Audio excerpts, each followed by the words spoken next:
तो ये हमारा क्लास 12 का चैप्टर नंबर 12 है, लीनियर प्रोग्रामिंग। ठीक, सबसे पहले देखेंगे लीनियर प्रोग्रामिंग किसके ऊपर बेस्ड है।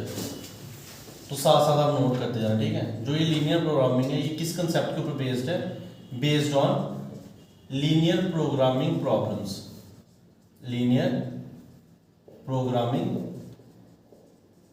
प्रॉब्लम्स ये किसके ऊपर बेस्ड है? लीनियर प्रोग्रामिंग प्रॉब्लम्स के ऊपर। अब लीनियर प्रोग्रामिंग प्रॉब्लम्स है, इसकी शॉर्ट फॉर्म क्या है? एलपीपी। ठीक है।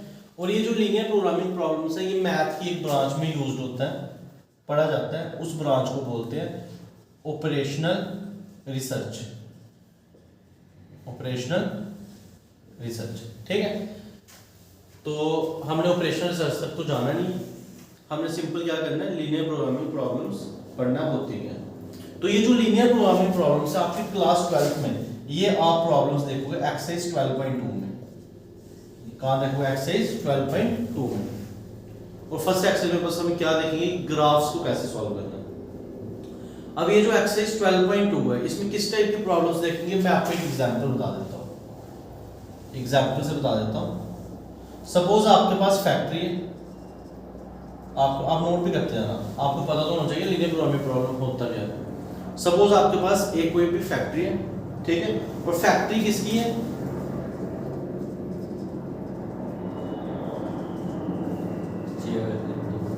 चेयर्स और टेबल्स। इस फैक्ट्री ने क्या बनाना है? चेयर्स और टेबल्स बनाना है। सपोज कर रहा हूं ये जो फैक्ट्री है ये चेयर्स टेबल के लिए इसको क्या क्या चीज रिक्वायरमेंट है? एक तो प्लास्टिक, ठीक। सपोज प्लास्टिक की चेयर्स और टेबल बना रही है तो एक तो प्लास्टिक चाहिए, एक कोई एक मशीन चाहिए, ठीक है। एक प्लास्टिक चाहिए और एक इसको क्या चाहिए? मशीन चाहिए।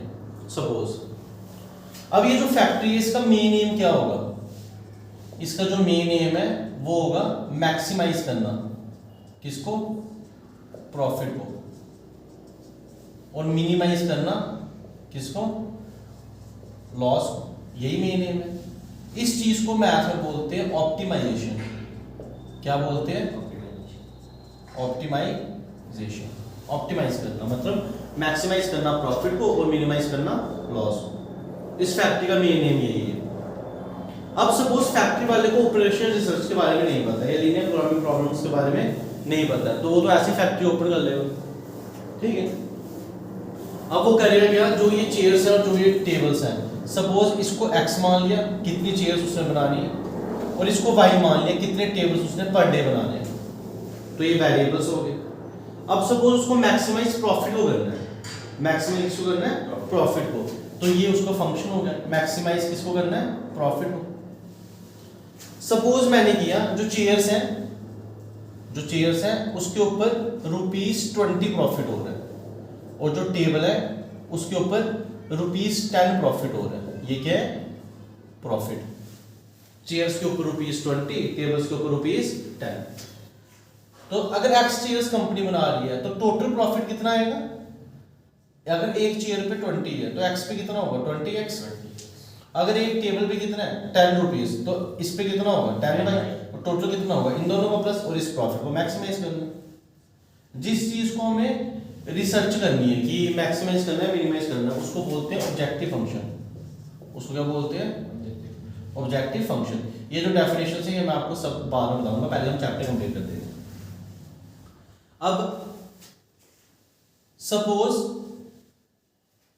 इसको प्लास्टिक चाहिए, और सपोज इसको दिन में जो प्लास्टिक चाहिए वो चेयर्स के लिए 2 kg चाहिए, ठीक है, या 2 क्विंटल चाहिए, और टेबल के लिए 1 चाहिए।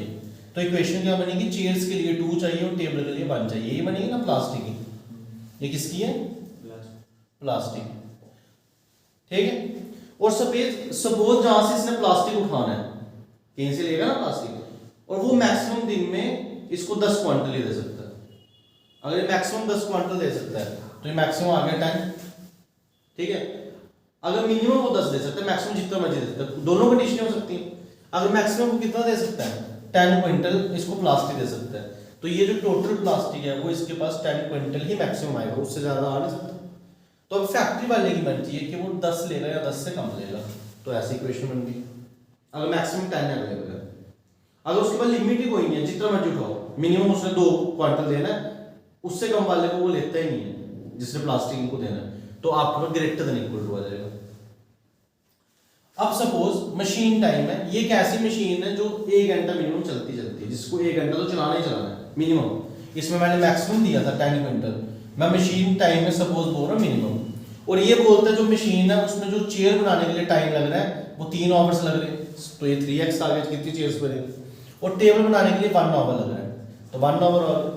और बोलता है जो मशीन है, जो मशीन का टाइम है, ठीक है, वो आपका मिनिमम 1 आवर उसको चलाना है, मैक्सिमम जितना मर्जी चलाओ। तो जब मिनिमम चला रहा है, मैंने जहां कुछ कंडीशन दी चेंज, तो मिनिमम 1 है, मतलब कम से कम 1, बाकी सारा 1 से बड़ा, तो ऐसी इक्वेशन आ जाएगी अगर मिनिमम है। अब ये जो x और y है, ये चेयर्स और टेबल्स हैं, ये तो नेगेटिव हो नहीं सकते, ये तो ऑलवेज क्या होंगे, पॉजिटिव। तो ये रिस्ट्रिक्शंस लग रही ना, ये क्या है, सेट ऑफ रिस्ट्रिक्शंस हमारी प्रॉब्लम को, तो इसको बोलते हैं सब्जेक्ट टू कंस्ट्रेंट्स, इसको बोलते हैं सब्जेक्ट टू कंस्ट्रेंट, रिस्ट्रिक्शंस बोलते हैं। आपको याद होगा क्लास 11th में चैप्टर नंबर 6 में हमने एक तरीके से लीनियर इनइक्वालिटी सॉल्व की थी, तो बस वही कंसेप्ट है सेम, उधर तक तो सेम वैसे ही ग्राफ बनाना है, फिजिकल रीजन भी वही सेम, बस अब लास्ट में जो एक्स वाई निकालते हैं वो लास्ट में इधर सब्स्टिट्यूट कर देना, तो आपको मैक्सिमाइज क्या मिल जाएगा, प्रॉफिट मिल जाएगा। ठीक है, तो ये आपका लीनियर प्रोग्रामिंग का कंसेप्ट है। ठीक है, और ये सब कुछ हमने जो प्रॉब्लम मैंने अभी आपको ओरली बताई, ये हमने डिटेल में सेकंड एक्सरसाइज में सब क्वेश्चन प्रॉब्लम ही है। फर्स्ट एक्सरसाइज में हमने क्या पढ़ना है, ग्राफ्स पढ़ने हैं, क्या पढ़ना है, ग्राफ्स पढ़ने हैं। ठीक है,